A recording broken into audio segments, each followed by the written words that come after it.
So we've grown up with the idea that science and money belong in separate universes. Physics is for the scientists and wealth is for the bank account.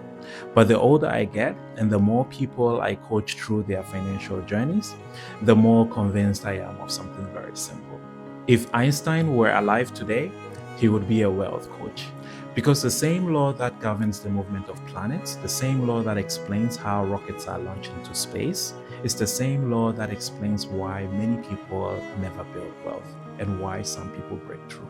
Newton's third law says, for every action, there is an equal and opposite reaction. And once you see how this plays out in your financial life, in your habits, in your mindset, and in your environment, you will never look at money the same way again. So today, I want to talk about this law, not as physics, but as the hidden psychological law that determines whether you stay broke, you stay average, or you build lasting wealth. And I promise you, by the end of this video, this law will make perfect sense in your financial journey. So what did Newton really mean, and what does it mean for your money? Newton wasn't talking about objects moving through space. He was talking about forces and resistance. Push something and something pushes back. In life, the exact same thing happens. Every time you decide to elevate yourself financially, something pushes back with the same strength. You want to start saving money? Suddenly unexpected expenses appear. You want to start investing? Fear and doubt arise. You decide, this year I'm finally going to increase my income or salary, and guess what? Your comfort zone pulls you back into old patterns. Your life, your environment, your habits, even your own mind, all have reaction forces. And this is why many people never build wealth or start their wealth journey. Not because they are not intelligent, not because they don't have the income to do so, but because they never understood that every financial action triggers an opposing force, and they were never prepared for it. Once you understand that, you stop being surprised by the resistance and you start planning for it. There are only three forces that truly control your wealth journey. These three forces determine your progress, your setbacks, and your long-term financial trajectory. They are your financial decisions, your environment, and your identity. Let's break them down.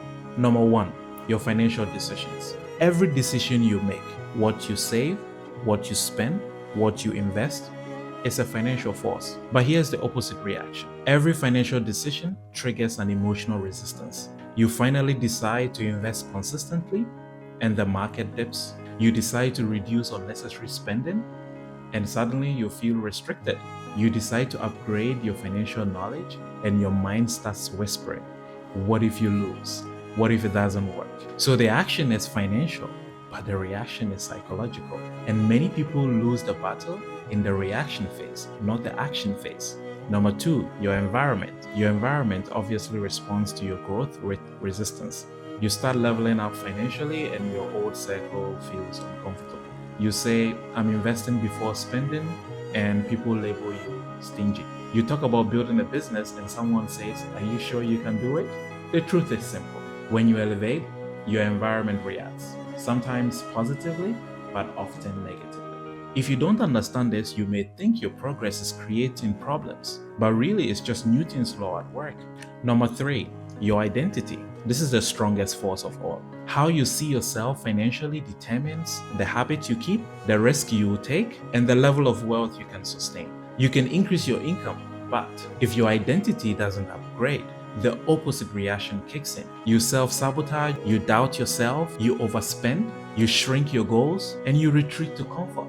Identity seeks safety, but wealth requires growth. And this is the biggest internal conflict in wealth building.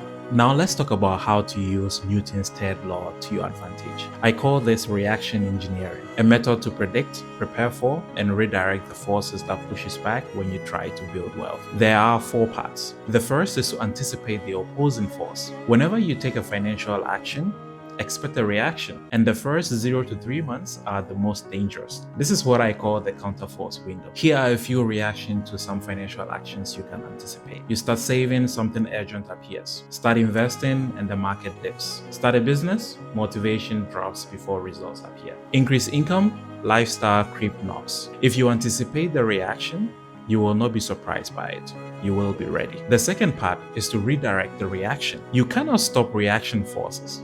Not in physics and definitely not in life, but you can redirect them. Fear becomes learning, doubt becomes accountability, temptation becomes automation, uncertainty becomes diversity, distractions become structure. Your job is not to eliminate the reaction, but to convert them into useful energy. This is how you turn emotional resistance into forward motion. The third part is to preload positive reaction. This is where wealthy people get ahead. They install systems before reaction kicks in. Let me give you a few examples. Automate your investments, automate your saving, use calendar reminders for reviews, remove temptation, surround yourself with ambitious people.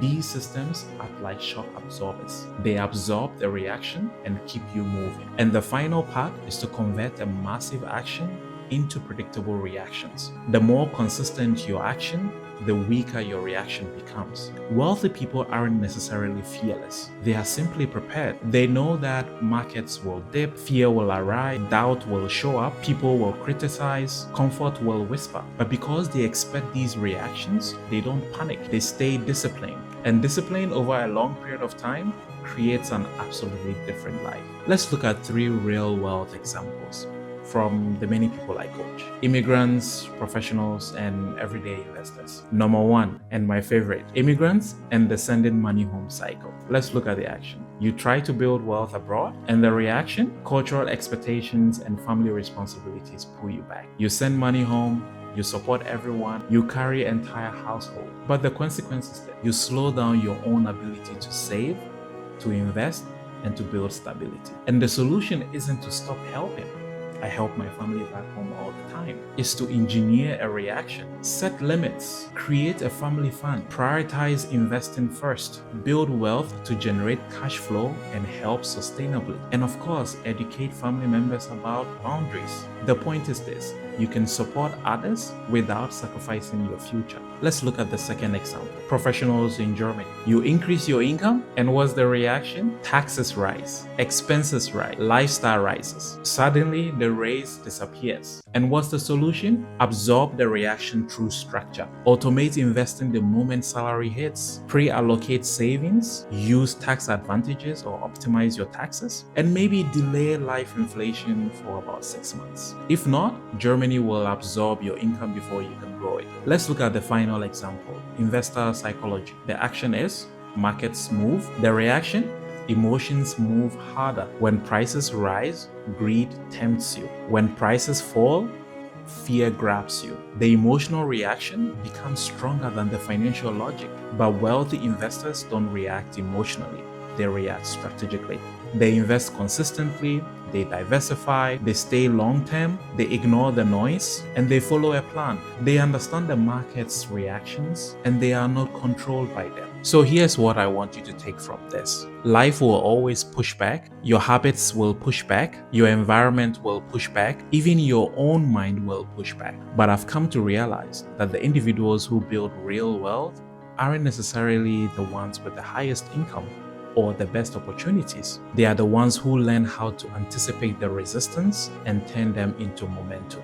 And if you're watching this and thinking, Kelvin, this is exactly what I've been struggling with. I take 1 step forward and life pulls me 2 steps back. Then maybe this is your moment to stop doing it alone, because this is the work I do every day, helping professionals, families, and immigrants build wealth intentionally with clarity, structure, and confidence. If you are ready to take control of your financial action and finally learn how to engineer the reaction, send me a message. Let's talk about where you are, where you want to go, and the exact steps to build the financial life that moves in your favor. Your financial story doesn't have to be a cycle. It can be a strategy. And if you want someone who understands the psychology, the finance, and the structure behind it, I'm here to help. Let's build your roadmap. Let's elevate your decisions. Let's engineer the reaction together. I am Sir Kelvin. This is Real Money Talk. Catch you on the next one.